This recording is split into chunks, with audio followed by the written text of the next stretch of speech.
салом ба кулли мухлисони барномаи дар шабакаҳои иҷтимоӣ. Фирдавси Хурсанд топ хабарҳои варзиширо бароятон мехонад. оғоз мекунем.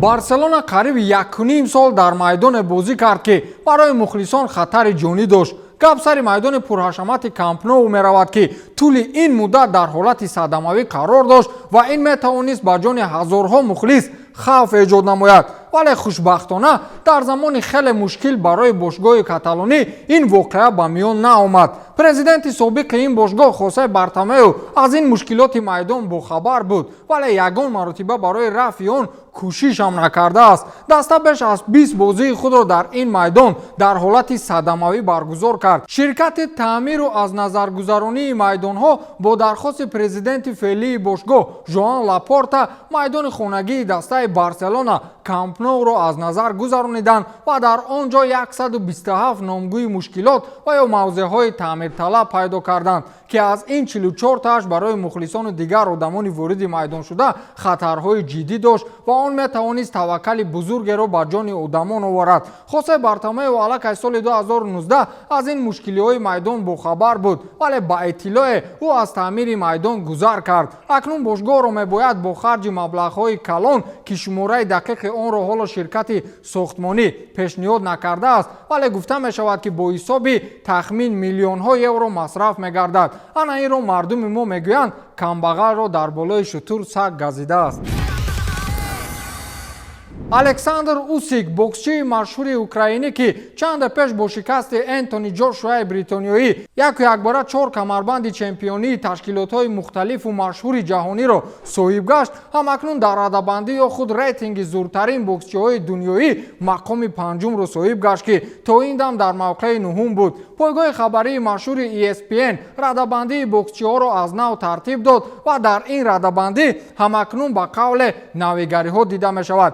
александр Усик бо ғолибияти охирин якбора 4 зина боло рафту аз мақоми нуҳум ба мақоми панҷум баромад. лидерии рейтинги мазкурро боксчии машҳури мексикоӣ Саул Алварес бар уҳда дорад ки ӯ дар 59 рақобати боксиаш 56 маротиба ғолибу 1 маротиба шикаст ва 2 рақобати дигарашро мусовӣ анҷом додааст. бонгу номи украинӣ то ҳадде ба қавле боло рафт ки ҳатто падари боксчии машҳури бритониёӣ Тайсон Фюри дар тамоми дунё танҳо Усикро арзандаи рақобат бо писараш Тайсон Фюри медонад. кулли пойгоҳи хабарӣ ва фазои медиавии варзишӣ хостори ташкили ҳарчи зудтари рақобати ин ду легендаи зиндаи боксанд. ҷанги онҳо ба қавли худамон одамхӯрӣ мешавад.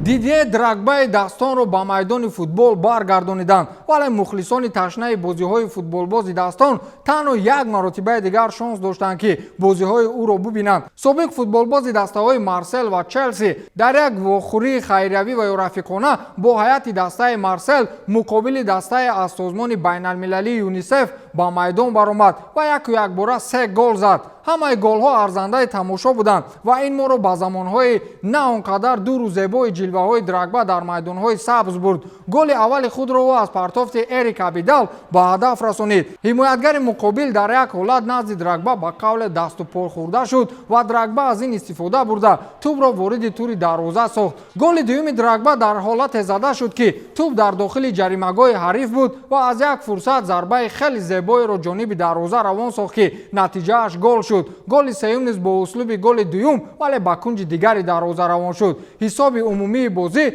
7-4 ба нафи дастаи Марсел хотима ёфт. сад ҳайф ки ман вақте ба дунёи футбол ворид шудам Дрогба аллакай азми рафтан аз ин дунёро дошт. дунёи футболро дар назар дорам.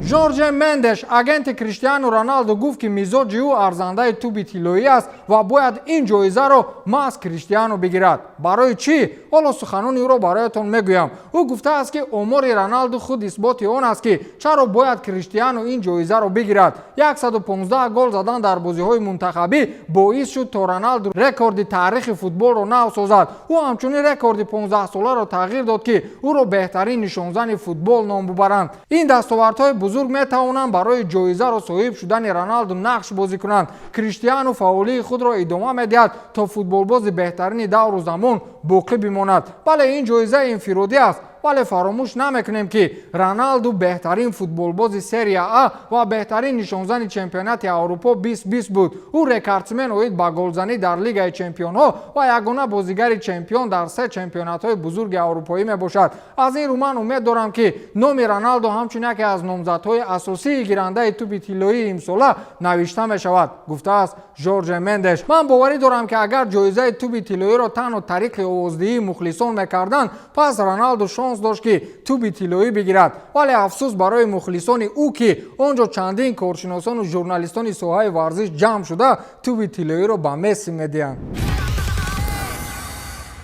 ما دیروز در مورد آنه که پرزیدنت فرانسه امانوئل ماکرون همراه با چند بازیگر دستان این مملکت مقابل دسته از میان کارمندان طب فرانسه به خاطر دستگیری ساحه طب در این کشور حرف زده بودیم. معلومات پوره اش این خیلی است که بازی مذکور به خاطر 50 سالگی باشگاه فوتبالی وریته برگزار شد که مبلغ از حساب این بازی به دست آمده به رشد ساحه طب در منطقه پواسی روانه کرده می شود. بازی دسته بازیگران دستان و پرزیدنت مقابل دسته از میان کارمندان ساحه طب فرانسه برگزار شد و اولین شده حساب بازی را پرزیدنت فرانسه امانوئل ماکرون طریق پنالتی به هدف رسانید. یادآور می‌شویم که همدسته‌های ماکرون فوتبالبازان سابق فرانسوی از قبیل مربی دستان آرسن ونگر بودند. مبلغی که از حساب این بازی به دست می‌آید انیق‌ترش به یک فوند بیمارخانه‌های پاریژ گذرانیده می شود که رهبری این فوند را خانم اول فرانسه بریژیت ماکرون بر عهده دارد. حساب بازی به نفع دسته پرزیدنت 7-1 خاتمه یافت. لیکن اون پنالتی که ماکرون زد من به همین از فوتبال بوی نبردنم میگردانیدم.